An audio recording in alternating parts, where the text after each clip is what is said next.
Tuhan adalah gembalaku, takkan kekurangan aku. Saudara-saudari yang terkasih di dalam Kristus, selamat pagi. Salam jumpa lagi dalam Sabda Siap Saji Minggu 16 Juli 2023, hari Minggu biasa ke-15. Selamat hari Minggu. Mari kita berdoa dalam nama Bapa, Putra, dan Roh Kudus. Amin. Ya Allah, Engkau menunjukkan cahaya kebenaran-Mu kepada orang-orang yang sesat, agar mereka kembali ke jalan yang benar. Semoga kami semua yang menamakan diri sebagai orang Kristen menjauhkan segalanya yang bertentangan dengan nama itu, serta berusaha hidup sebagai orang Kristen sejati demi Yesus Kristus Putra-Mu dan pengantara kami, yang hidup dan berkuasa bersama Bapa dalam persekutuan Roh Kudus Allah sepanjang segala masa. Amin. Tuhan bersamamu dan bersama rohmu. Inilah Injil Yesus Kristus menurut Matius. Dimuliakanlah Tuhan. Matius 13 ayat 1-9. Pada suatu hari, Yesus keluar dari rumah dan duduk di tepi danau. Maka datanglah orang banyak berbondong-bondong, lalu mengerumuni Dia, sehingga Yesus naik ke perahu dan duduk di situ. Sedangkan orang banyak semuanya berdiri di pantai. Yesus mengajarkan banyak hal kepada mereka dengan memakai perumpamaan-perumpamaan. Ia berkata, ada seorang penabur keluar untuk menabur. Pada waktu ia menabur, sebagian benih itu jatuh di pinggir jalan. Lalu datanglah burung-burung dan memakannya sampai habis. Sebagian jatuh di tanah yang berbatu-batu yang tidak banyak tanahnya. Lalu benih itu pun segera tumbuh karena tanahnya tipis. Tetapi sesudah matahari terbit, terlayulah tumbuhan itu dan menjadi kering karena tidak berakar. Sebagian jatuh di tengah semak duri, lalu makin besarlah semak itu dan menghimpitnya sampai mati. Dan sebagian jatuh di tanah yang baik, lalu berbuah. Ada yang 100 ganda, ada yang 60 ganda, ada yang 30 ganda. Barang siapa bertelinga untuk mendengar, hendaklah ia mendengarkan. Demikianlah sabda Tuhan, terpujilah Kristus. Selamat pagi saudaraku terkasih. Hari ini kita diajak oleh Yesus pergi ke tepi danau untuk mendengarkan perumpamaan Yesus. Lalu apa yang kita amati dalam peristiwa di tepi danau itu? Yesus melihat, menganalisa siapakah yang datang, lalu apa yang harus disampaikan sebagai satu presentasi. Rupa-rupanya banyak orang yang datang itu dari kalangan petani. Maka perumpamaan Yesus itu tidak berkaitan dengan ikan, tetapi berkaitan dengan benih. Maka Yesus memberikan sebuah perumpamaan. Perumpamaan adalah sebuah cerita yang menguraikan tentang pengajaran dengan contoh-contoh yang hidup, sehingga orang bisa mendengarnya dan dapat langsung menangkap dengan sukacita. Ini kehebatan Yesus sebagai sang guru. Apa yang disampaikan? Yang disampaikan oleh Yesus kepada kita pada hari ini adalah bahwa beliau, Tuhan Yesus, adalah seorang penabur. Dan penabur itu digambarkan tadi jalan dan menabur di jalan aspal, ya. atau boleh katakan dipaving zaman sekarang.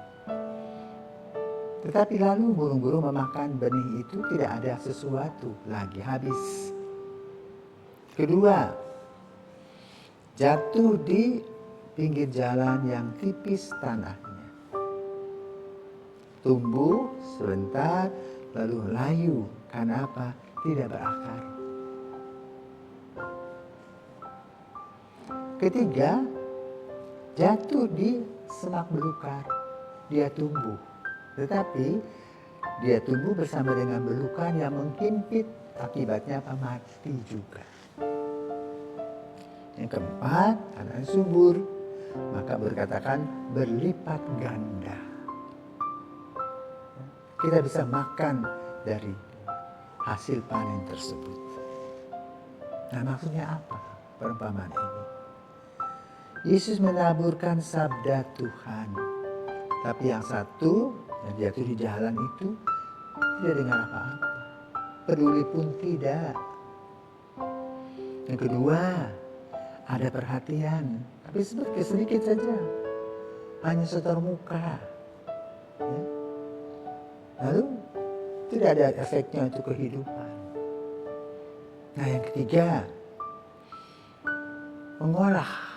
Tetapi hambatan-hambatan baik dari dirinya sendiri maupun dari sekelilingnya itu berat. Sehingga dia tidak berdaya, layu dan mati. Itulah situasi kita.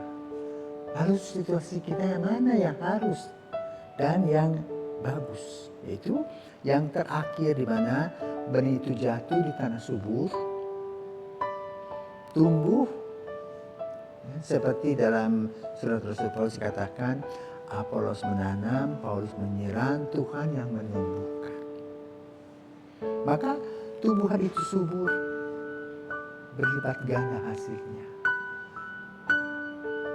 Maksudnya adalah kita yang terbuka, membuka hati,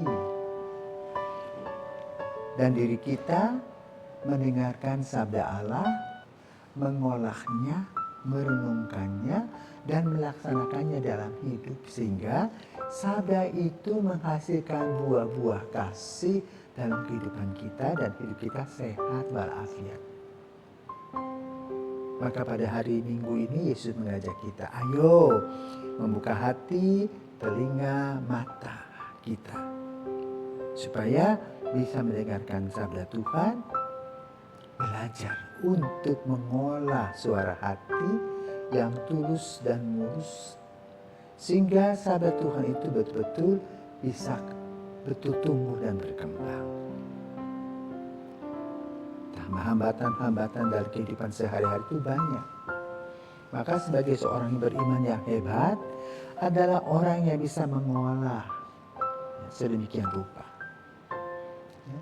Dalam sejarah kita pernah mendengar Nelson Mandela. Nelson Mandela lahir sebagai seorang berkulit hitam. Namun pada waktu dia lahirlah di Afrika Selatan itu diskriminasi. Di mana orang hitam berwarna dibedakan dengan orang berkulit putih, karena orang kulit putih merasa lebih hebat. Dan sebagai mahasiswa kemudian dia berontak. Karena apa? Dia tidak pernah minta kulitnya hitam, tapi itu hadiah dari Tuhan sendiri. Dampak dari demo kesetaraan itu, dia dipenjarakan berpuluh-puluh tahun. Namun sebagai seorang beriman, dia tetap teguh dan kokoh akan imannya. Maka kemudian ketika dia sudah lepas dari penjara, kemudian mengikuti pemilihan umum, dan dia menjadi presiden pertama dari Afrika Selatan yang berkulit hitam dan mengubah pandangan. Duduk sama rendah, berdiri sama tinggi, dalam warna kulit, karena Tuhanlah yang menciptakan warna itu. Ketika dia di penjara, ada seorang sipir yang menyiksa dia. Kan ketika dia menjadi presiden, ada sebuah peristiwa. Konon katanya sipir penjara itu juga sudah pensiun, lalu dia makan di sebuah restoran, dan ketika dia sedang makan di restoran, datanglah Presiden Nelson Mandela ke restoran itu juga mau makan dengan teman-temannya. Sipir itu takut. Tetapi lalu Nelson Mandela menyuruh ajudannya untuk mengundang sipir itu duduk makan bersama dengan dia.